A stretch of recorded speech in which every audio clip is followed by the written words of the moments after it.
Magandang araw po mga kaubayan. Sa oras na ito ay nandito po tayo sa bayan ng Castillos dito sa may palengke mga kaubayan, at titignan po natin kung may mabili po tayong halamang gamot dito sa lugar ng ating mga kapatid na mga katutubo mga kaubayan. Tignan po natin ang kanilang mga paninda. Ang lalaking palaka, oh. Ang lalaking palaka mga kaubayan. Ano yan?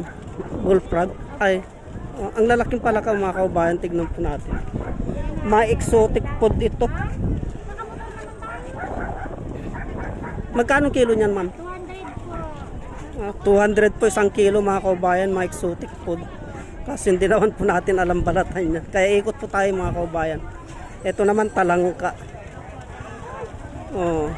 At ito naman ay suso po ito mga kaubayan, yung mga native. Native na suso po ito. Bisukol yan tatay, saka ligdag. O bisukol at saka ligdag sa Ilocano mga kaubayan. Kaya ito po ang mga exotic food mga kaubayan. Talagang native po itong mga ito. Ito naman ibang klaseng suso, pilipit kung tawagin ito mga kaubayan. So medyo matagal na hindi tayo nakapag-video sa lugar na ito mga kaubayan kasi na-busy po tayo. Kaya ngayon ay iikot po tayo dito sa ating mga kapatid na mga katutubo. Tignan po natin yung kanilang mga paninda mga kaubayan.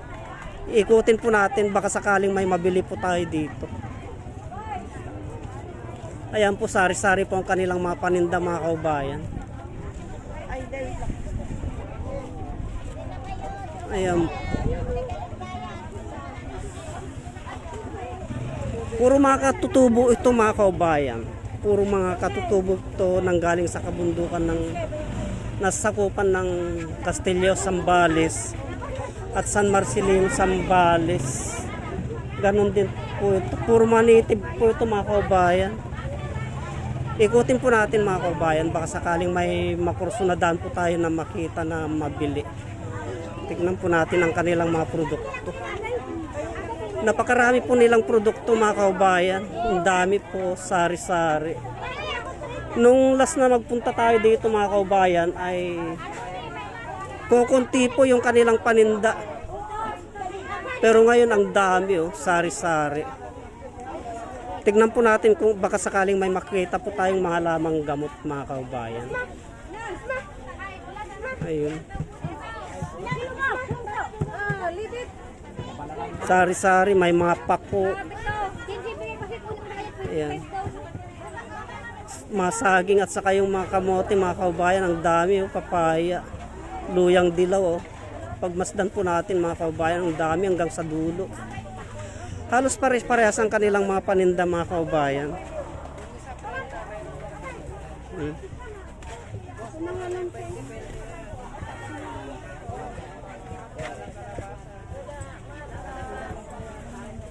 So, dito ako madalas mag-vlogs mga kaubayan pag ako po yung nagagawi dito sa bayan ng Castillejos.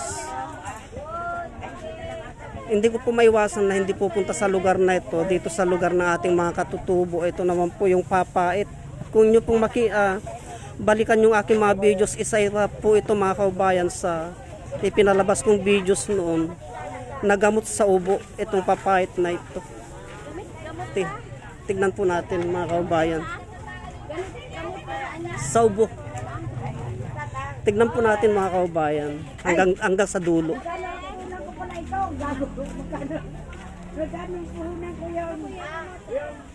Halos pare-pares ang kanilang mga paninda mga kaubayan. Kahit dito sa kabila, ganun din po. Oo.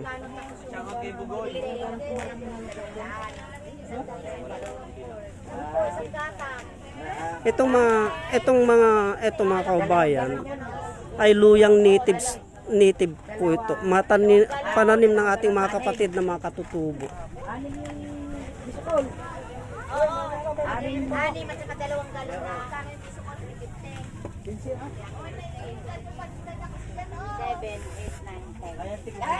Kaya medyo maganda na po ang lugar. Ay, ito po mga kaubayan, may nasilip po tayo. Ito po yung patulang native, babalikan po natin yan. antabayanan nyo po sa yung aking ipapalabas na videos tungkol sa patulang native na ito mga kaubayan. Para malaman po natin kung anong benepisyo yung ating makukuha.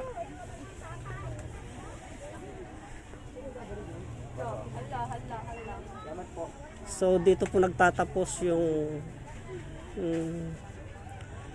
kanilang mga paninda mga kaubayan. Dito sa dulo na ito. Ito naman may kahalo po ng mga walis, damit. Yan po.